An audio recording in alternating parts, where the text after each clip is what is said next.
नमस्कार, जोहार। ही चलते हैं झारखंड की ताज़ा खबरों की ओर, लेकिन उससे पहले अगर आपने अभी तक इस चैनल को सब्सक्राइब नहीं किया तो कर ले, जिससे कि आपको झारखंड की ताज़ा खबर रोजाना मिलती रहे। पहली और बड़ी खबर, अब कठोर नियम के चक्कर में झारखंड की बसें दूसरे राज्यों में पलायन कर रही और धनबाद समेत पूरे राज्य की बसों की कमाई अब बिहार से होती है। पिछले 2.5 वर्षों में 2,500 बसें बिहार समेत दूसरे राज्यों में पलायन कर चुकी है। बस संचालक दूसरे राज्यों से ही आसानी से बसों का निबंधन करा लेते हैं और वहीं टैक्स भी देते हैं। यहां तक कि परमिट भी दूसरे राज्यों से प्राप्त कर झारखंड से सिर्फ काउंटर साइन करवा रहे। अगली खबर, झारखंड हाईकोर्ट ने फांसी की सजा पाने वाले व्यक्ति को कर दिया बरी, निचली अदालतों को दी नसीहत। झारखंड हाईकोर्ट ने एक महत्वपूर्ण फैसला सुनाते हुए कहा कि निचली अदालत को अपराध की प्रकृति और उसकी भयावहता से प्रभावित नहीं होनी चाहिए। अपराध कितना भी खराब क्यों ना हो, इन सजा सुनाने से पहले सबूतों का विश्लेषण जरूर करें।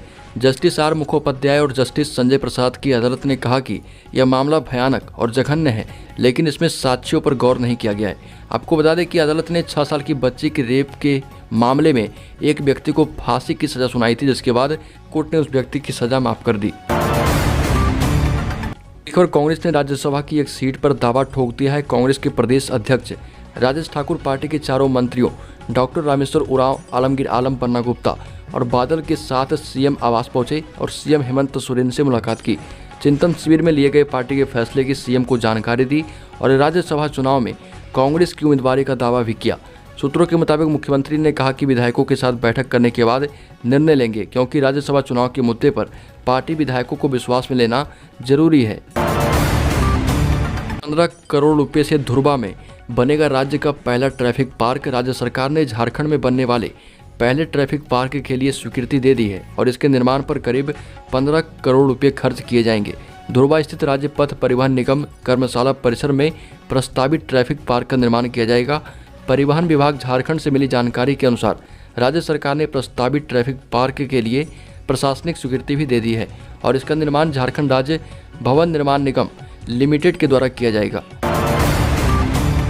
सीएम हेमंत सोरेन के खुद के माइनिंग लीज आवंटन और सेल कंपनी से जुड़े उनके करीबियों के मामले पर झारखंड हाईकोर्ट में सुनवाई हुई। सुनवाई शुरू होते ही सरकार के वकील कपिल सिब्बल ने कोर्ट से समय मांगा और कहा कि सरकार की तरफ से इस मामले में सुप्रीम कोर्ट में एक हस्तक्षेप याचिका दायर की गई है और इसे ध्यान में रखते हुए उन्हें समय दिया जाए।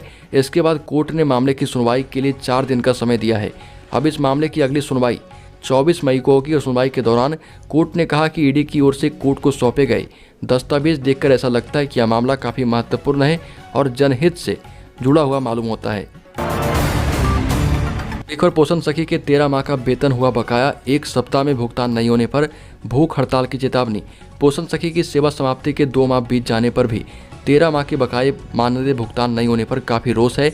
मामले को लेकर पोषण सखी समन्वय समिति की ओर से कहा गया कि अगर 1 सप्ताह में बकाया मानदेय का भुगतान नहीं किया गया तो पोषण सखी भूख हड़ताल करने के लिए मजबूर होगी। आपको बता दें कि पोषण सखी समन्वय समिति की बैठक ब्लॉक परिसर स्थित तालाब पार्क में की गई। अगली खबर, झारखंड के लोहरदगा में आदिवासी समुदाय की महिलाओं और बच्चों से मुस्लिम समुदाय के युवकों ने की मारपीट। झारखंड के लोहरदगा जिले में समुदाय विशेष के 20 से 25 युवकों ने आदिवासी समुदाय के घरों में घुसकर महिलाओं और बच्चों की पिटाई कर दी। लोहरदगा जिले के सदर थाना क्षेत्र के निगनी कुंबा टोली ईदगाह के समीप रहने वाले आदिवासी समुदाय के घरों में घुसकर समुदाय विशेष के 20 से 25 युवकों ने महिलाओं और बच्चों को पीटा।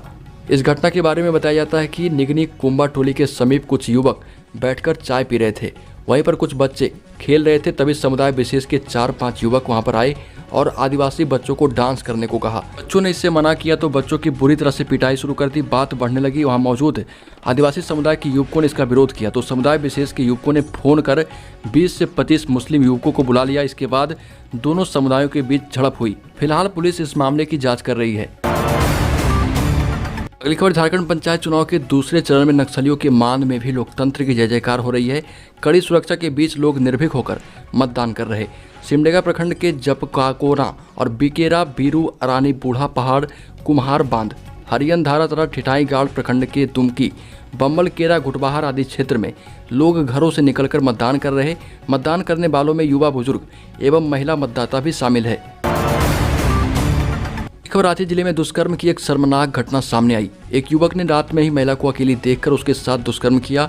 शादी से देर रात घर लौट रही महिला से दुष्कर्म किया गया। इस दौरान विरोध करने पर महिला को उसने जमीन पर पटक कर घायल कर दिया। युवक के द्वारा जमीन पर पटकने से महिला की पंजरी की हड्डी एवं हाथ की हड्डी भी टूट गई।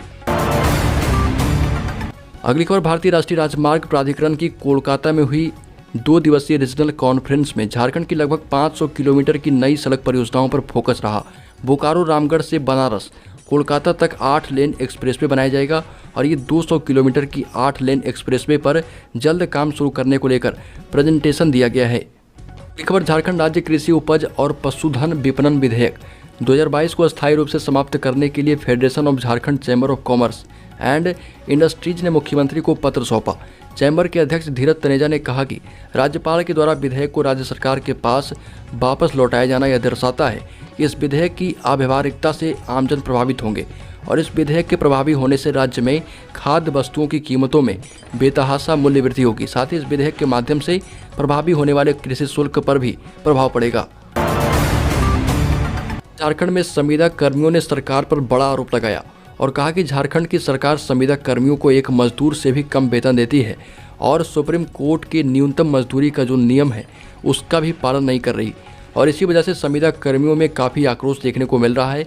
पलामू, झरिया, गोड्डा, दुमका में तैनात संविदा कर्मियों ने सरकार के समक्ष ये मांग रखने की तैयारी कर ली है और न्यूनतम वेतन मूल्य और सेवा स्थायीकरण को लेकर भी आवाज़ अब झारखंड में उठने वाली है। बड़ी खबर, राज्यसभा में पुरानी पेंशन योजना को लेकर मनोज झा ने मांग उठाई और केंद्र सरकार से मांग की है कि देश के सभी कर्मचारियों को पुरानी पेंशन योजना से सुशोभित कर दिया जाए और जिससे कि कर्मचारी और भी खुशी से अपने कर्तव्यों का निर्वहन करें और कर्मचारियों को अपने भविष्य को लेकर भी कोई चिंता ना रहे। आपको बता दें कि पड़ोसी राज्य बिहार की पार्टी आरजेडी में मनोज झा एक कद्दावर नेता के तौर पर जाने जाते हैं। और झारखंड सरकार जातीय जनगणना और सपना कोड को लेकर जल्द ही करेगी बड़ी मीटिंग। लोकसभा चुनाव से ठीक पहले अब हर राज्य के क्षेत्रीय दल एकजुट हो रहे।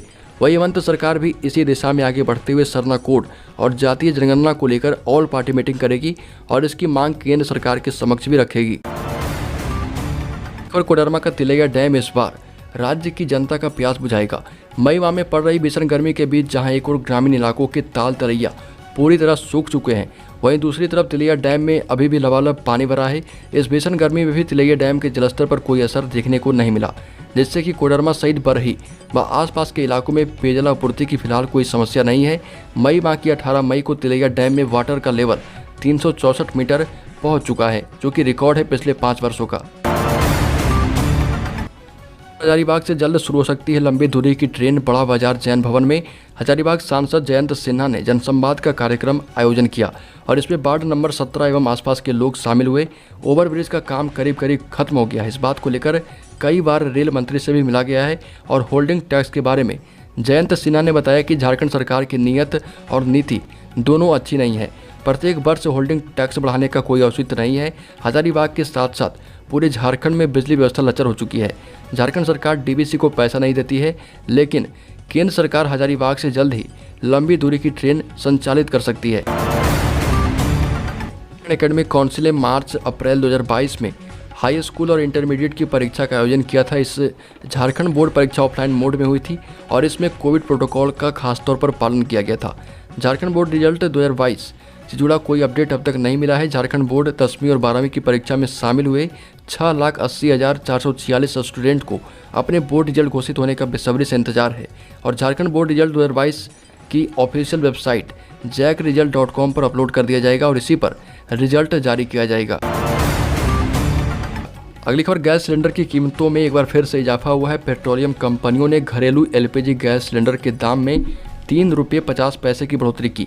वहीं कॉमर्शियल गैस सिलेंडर की कीमतों में भी 8 रुपये का इजाफा किया गया है। एक महीने में लगातार दूसरी बार है जब गैस के दाम बढ़ाए गए और दिल्ली और मुंबई में 14 किलो वाला गैस घरेलू एलपीजी सिलेंडर 1003 रुपये में मिलेगा। पिछले एक साल में दिल्ली में घरेलू एलपीजी सिलेंडर 809 रुपये से 1003 रुपये पहुँच गया है।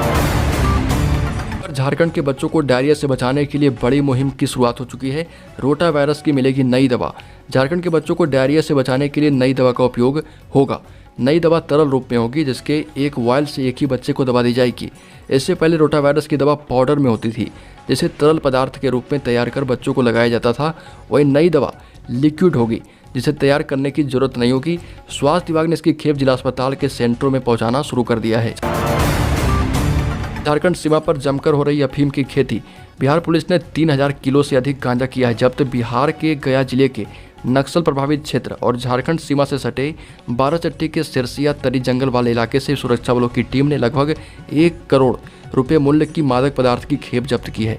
एसएसपी कमांडेंट HK गुप्ता ने इसकी जानकारी दी और कहा कि हमें झारखंड सीमा के पास बाराचट्टी गांव में अफीम की खेती के बारे में जानकारी मिली और पुलिस के साथ गांव में छापा मारा गया और करीब 150 किलो तरल अफीम, 3000 किलो से अधिक डोडा चूरा और गांजा ब्राउन शुगर जब्त किया गया है। इस दौरान एक व्यक्ति को भी गिरफ्तार किया गया। हेमंत सोरेन के खिलाफ जल्द ही सीबीआई जांच का आदेश दे सकता है झारखंड हाईकोर्ट। झारखंड के मुख्यमंत्री हेमंत सोरेन के लिए जीने मरने का दिन है। झारखंड हाईकोर्ट उनके खिलाफ सीबीआई जांच का आदेश दे सकता है। हेमंत सोरेन पर खनन मंत्री रहते हुए अपने नाम पर खदान लीज लेने के संगीन आरोप हैं। जैसे अदालत पहले ही मिसयू ऑफ पोस्ट पद का दुरुपयोग कह चुकी है, जबकि खान विभाग की सचिव IAS पूजा सिंघल भ्रष्टाचार और मनी लॉन्ड्रिंग में लिप्त पाई गई है।